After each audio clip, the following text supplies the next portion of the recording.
So under those circumstances, the content involves the obstructive interference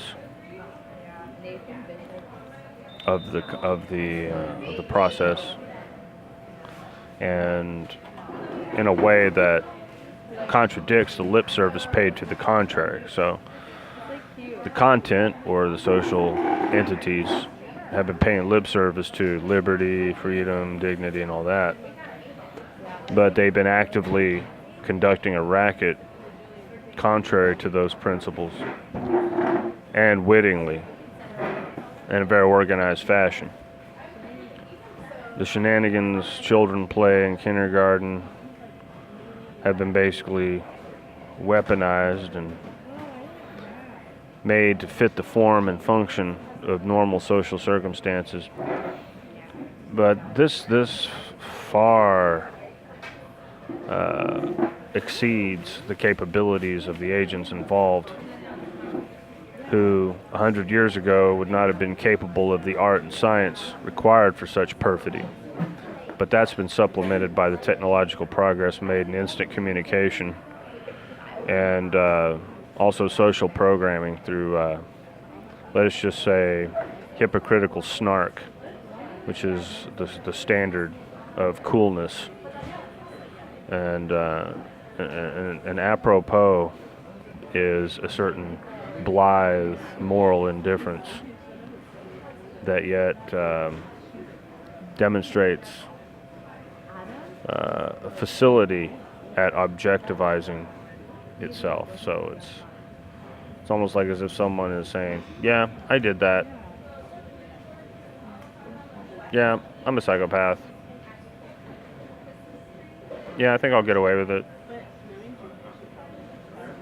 Can you give me a good reason to believe otherwise? No? Well, then it's going to keep happening. So with that attitude, I mean, that actually signals contempt. So with that, at that point, someone either notices these incongruities or doesn't. Either can or can't. Either will or won't. Either evaluates them by an appropriate standard or doesn't. Either acts according to some standard of conduct which answers these incongruities or doesn't. That's it. Those are the bottom lines right there. So, because I had basically given as much good faith, let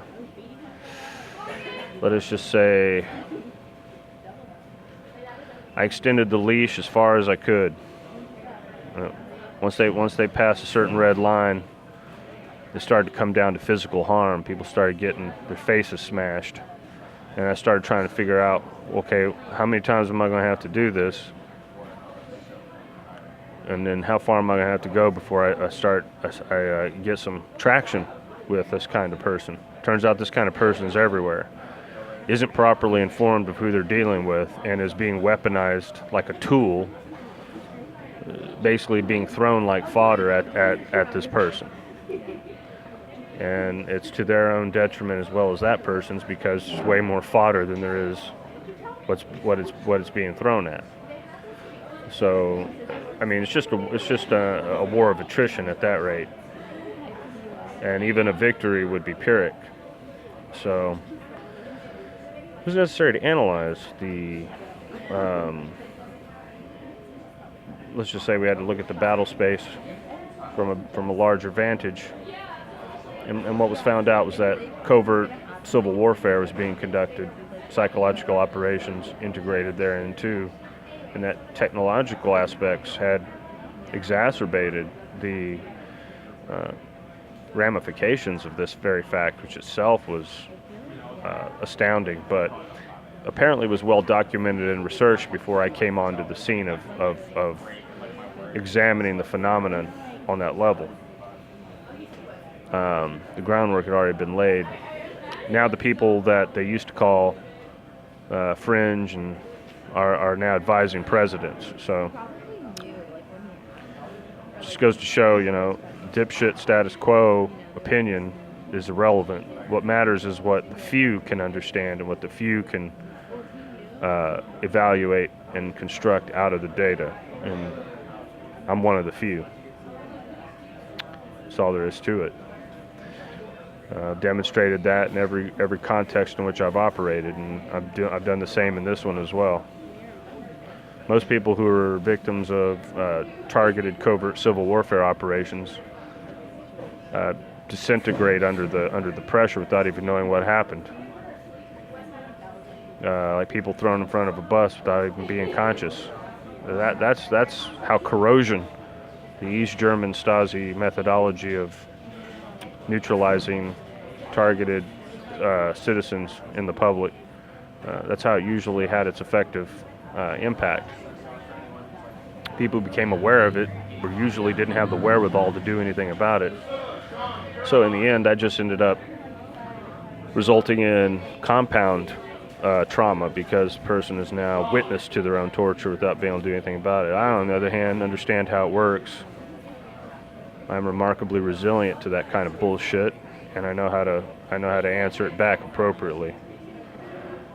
Punch, counter punch. Want to do it again? And of course, as I've shown, there are those who like to go to the physical level because they think that they're going to be protected by a neighborhood crotch. But I'm telling you, if they've seen the kind of stuff kind of conflicts I'd been in on a physical level in different places, sometimes on the other side of this globe, if that's what it is, they think 2 or 3 times before going as far as they have.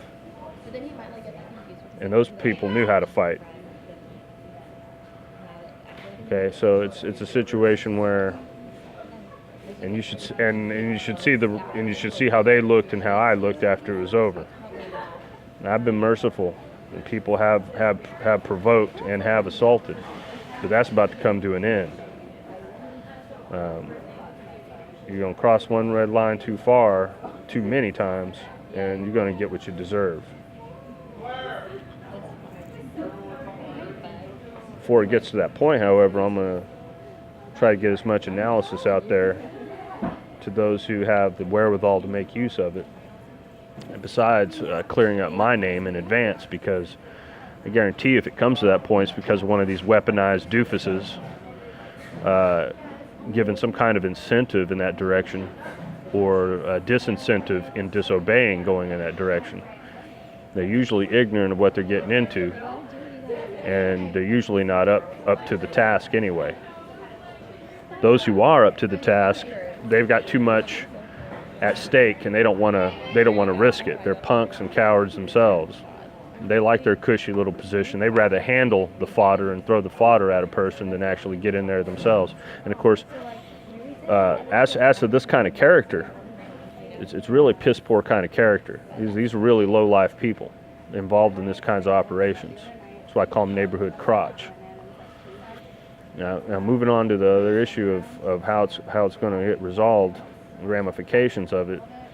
Frankly, there is no practical way to resolve the matter, because society at that point has become so corrupt. They've weaponized, college-age doofuses to do their bidding too many times. They're going to be turnkey operatives before they even graduate.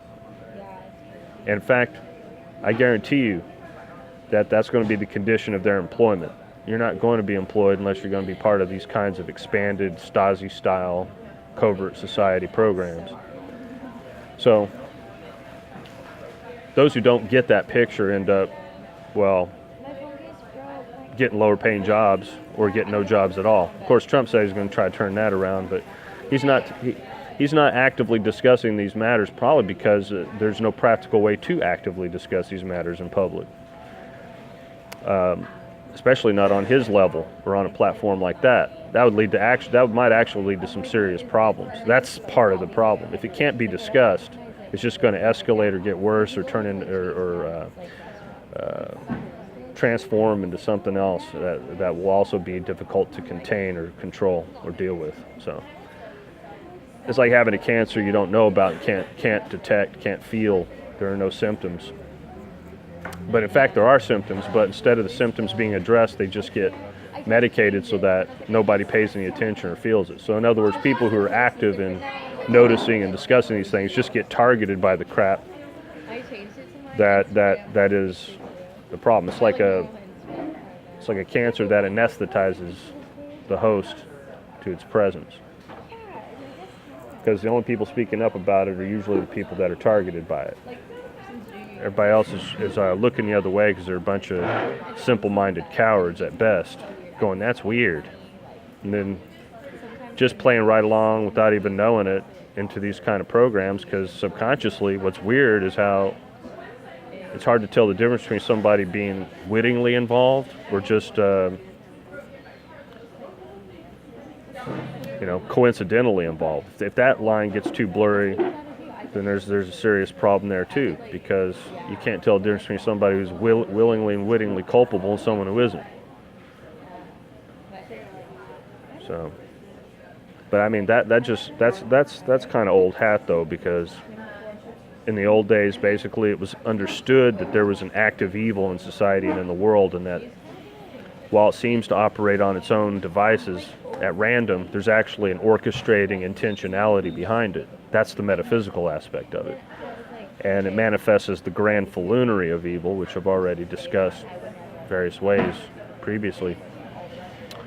And so I won't go into again here, but let's just say now that's been aggravated and weaponized by technological augmentations, which make it ridiculous. I mean, it's so absurd that it's actually imploding on itself right now. So basically, mass culture and mass media have gone to such an extreme of absurdity that they're now imploding. And we're seeing political events occur that it's as if the people don't have anything other than a fractured but sort of inertial response to the absurdity of their condition. And so it's not so much out of a wherewithal to seek what is an appropriate polity, but it's out of a reflex action of realizing that basically they've had their hand on a burner for too long, it's time to take it off, and some skin's going to get peeled off in the process. Now, so the stuff I've been talking about, however, it reveals the undergirding and the structural basis by which this is even made possible in the first place. So if people are going to continue to conduct themselves hypocritically on this matter, it's not going to help them whatsoever, because it's imploding. Like I said, these systems are imploding. By the way, East Germany didn't last meaningfully very long. Most people aren't students of history or meaningful students of history, even though they might take a course in it or two.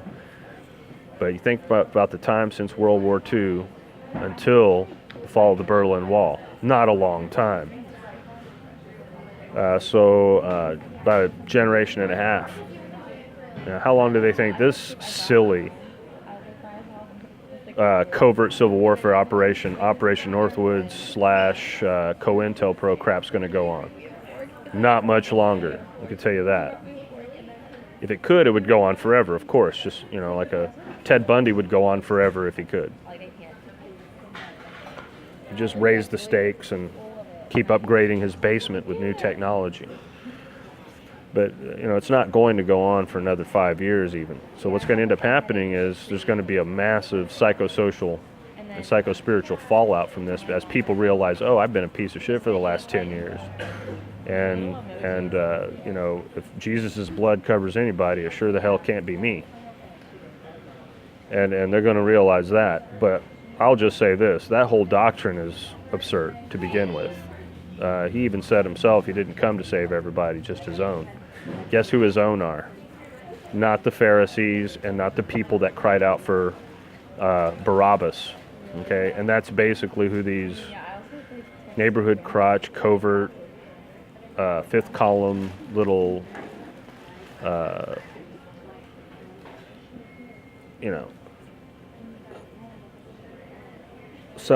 ostracism by subterfuge, covert psychological warfare idiots are. They're basically the kind of mob mentality trash that put Jesus on the stake. So then when they find out that that's what they are, they're going to realize, oh, so we crucified him again. Right, you did. Guess what happens? That's called contempt for the Holy Spirit. So you don't get to crucify Christ twice. That's not how it works. I'm not a Christian in that sense. I'm just saying that their own doctrine is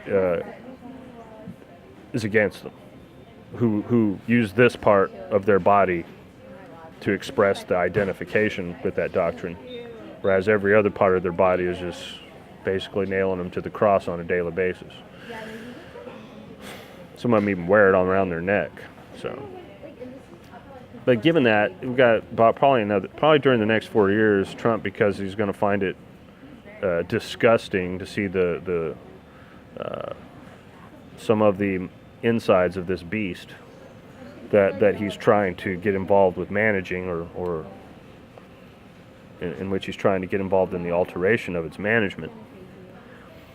And so because of that disgust, he's probably going to make some changes that'll shake it up a bit, just because corruption like that is resistant to external control to begin with. He's going to find out that it's not controlled by the president or the vice president. It's controlled by some intelligence gurus working with oligarchs. And they don't give a rat's ass who's in office as long as they control him.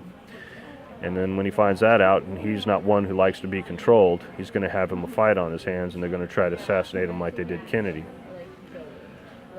So, however that ends up playing out, there's going to be social chaos. There's going to be massive civil unrest. It's going to be very overt. And what's going to happen is all these fools have been going around playing wannabe 007 are going to find themselves without food, water, and shelter, or electricity in every major city. That's just how it's going to happen. I'm not even going to mince words with it. There's no way to stop it. It can't be stopped. To say that could be stopped would be like saying that a freight train can make a 90-degree turn on a dime, and it can't happen.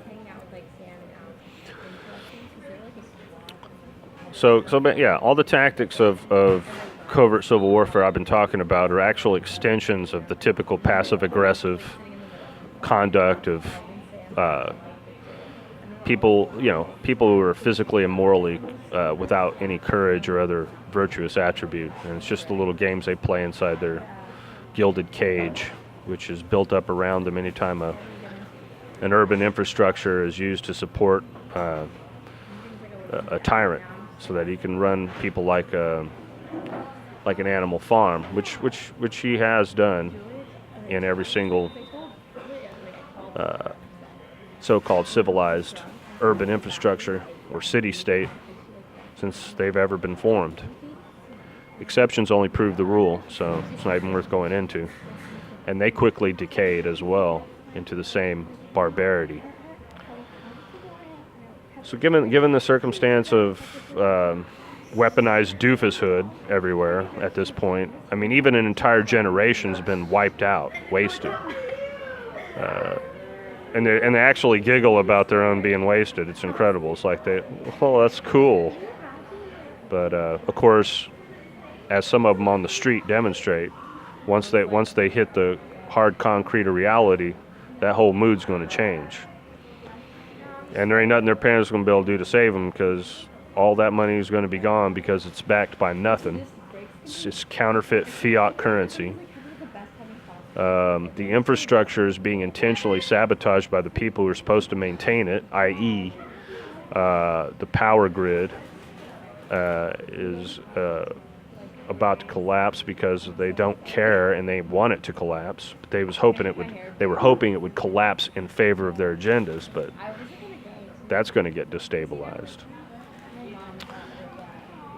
At least on the surface. Supposedly underground, they still have Tesla-style type technology which can sustain them, but the people on the surface are going to be sucking. And by the way, most of the people on the surface who are involved in these shenanigans that I've been talking about, covert fifth columnary, they like to think that somehow they're on the inside group and that they're connected to the people who know how to survive the coming catastrophes, but they're not. They're just fodder. They got fooled. They got duped. And so they're going to get left out in the cold with the rest of us. In fact, who are they kidding? Do they really think they have the genetics or the wherewithal to be worthy of being on the inside group? They're not even evil enough.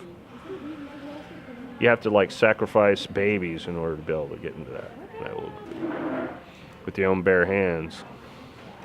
But of course, Pizzagate's just the tip of that iceberg, and they can't even face that and look that in the face. So, I mean, what's the hope for these people? I mean, they can't even be hot or cold.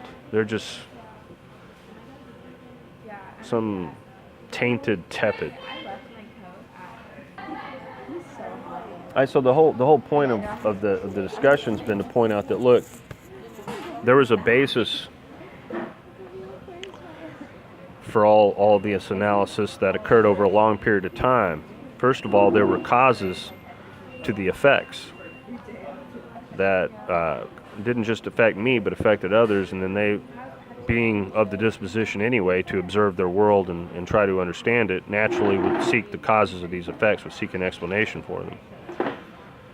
A lot of what's going on has been so completely out of order and improper according to true universal constants of morality and logic, that certain types would be like canaries in a coal mine when it comes to this. They'd be the first ones to notice, the first ones to blow a fuse, basically.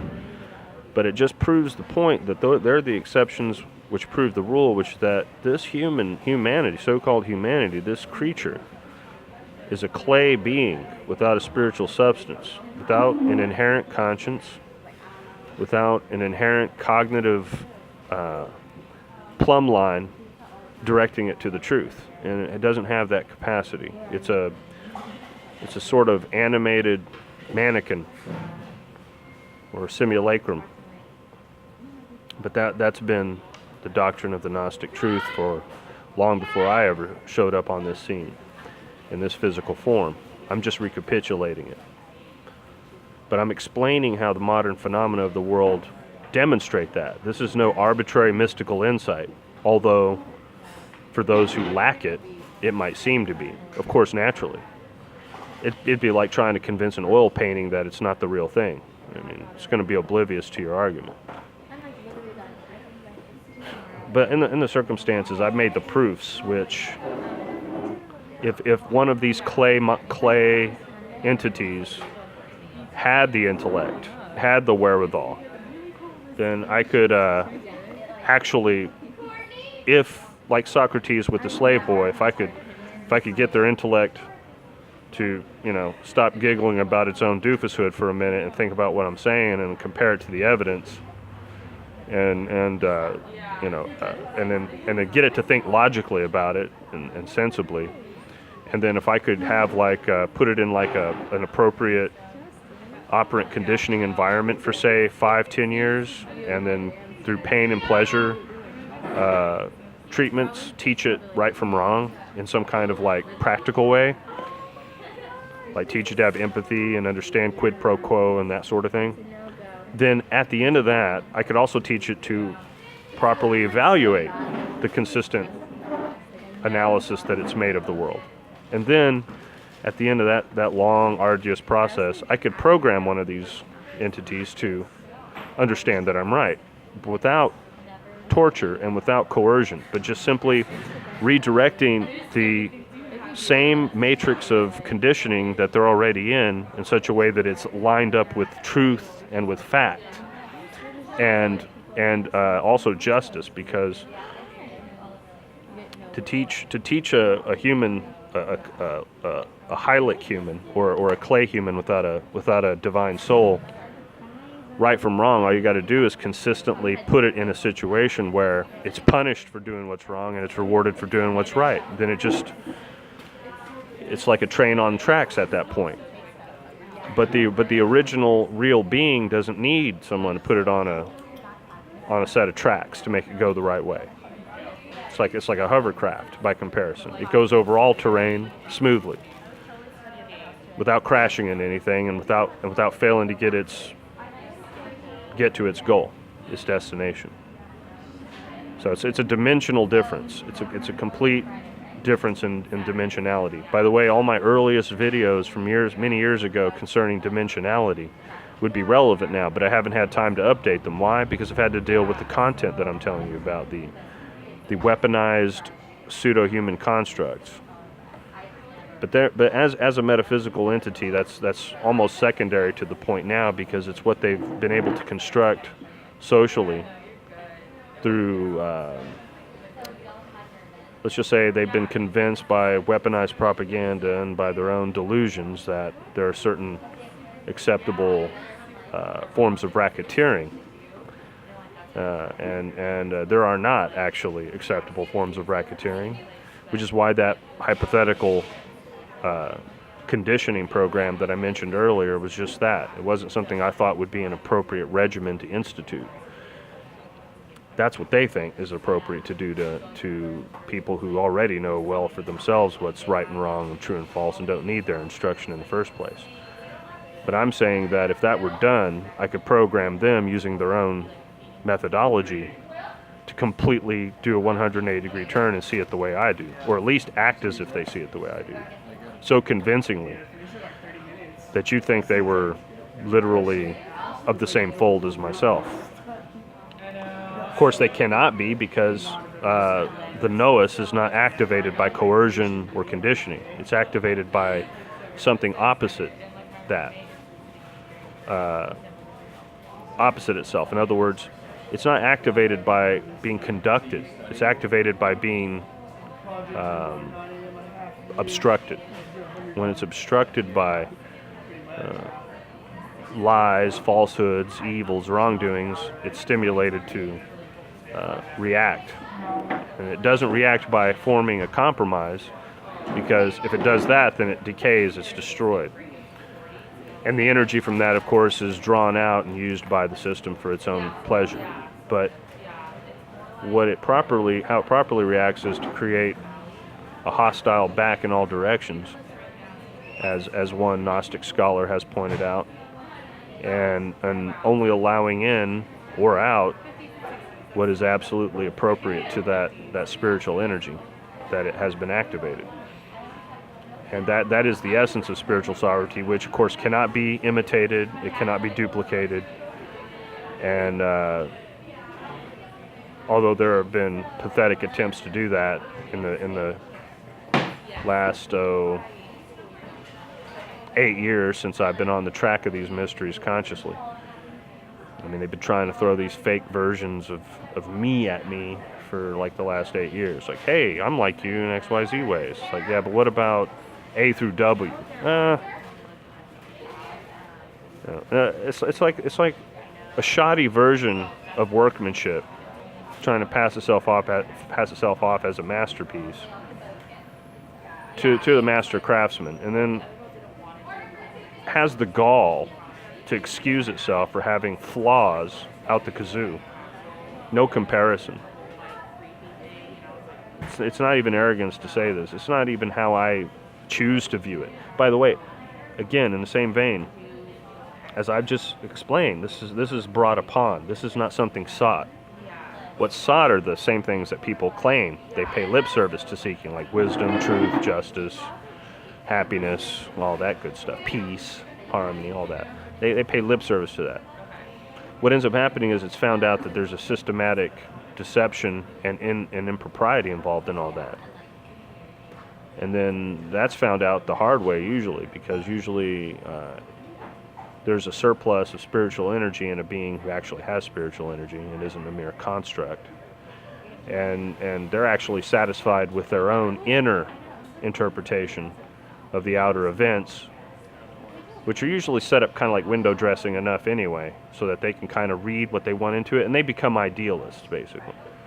And they're usually satisfied by projecting their ideals or seeking it, and then they have enough good faith to even take for granted that, platonically speaking, the ideal world only has a rough reflection in this one, and they don't presume that the rest of the world's in on a scam intentionally any more than they are. What the best of them end up finding out is that that's actually the case, and that they were wrong to grant that much good faith, and they were wrong to grant that much charity to these incorrigible wasters and duplicitous, willful racketeers. So that becomes discovered as a very unpleasant and truth against the grain of what would be preferred by the agent involved, so myself being one of them. So I can't be accused of seeking this information or seeking this interpretation.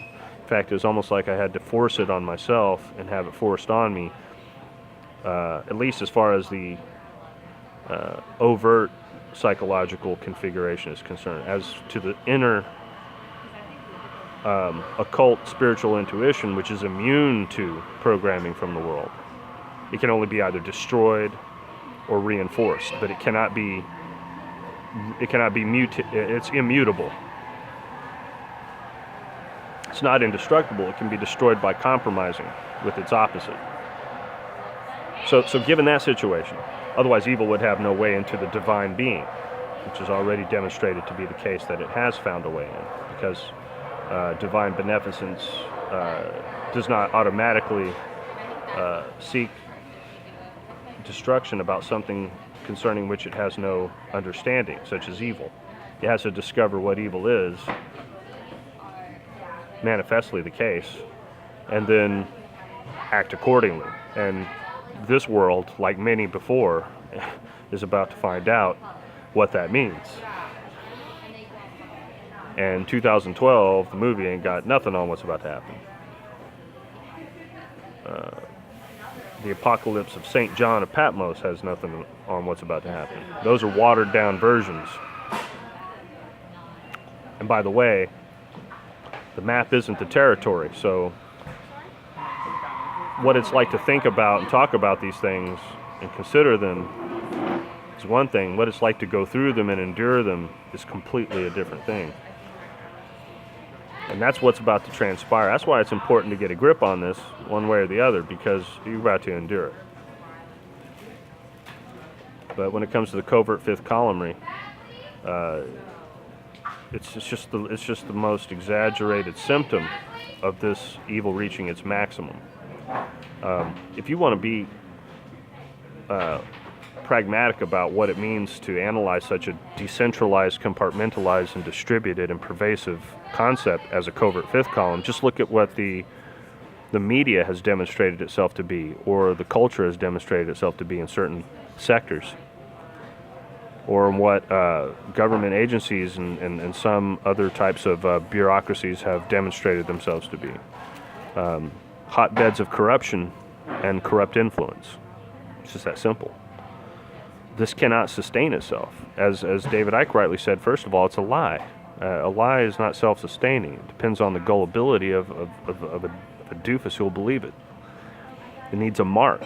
And the reason it needs a mark is that mark has something that they want, that the liar wants. So in other words, it's not self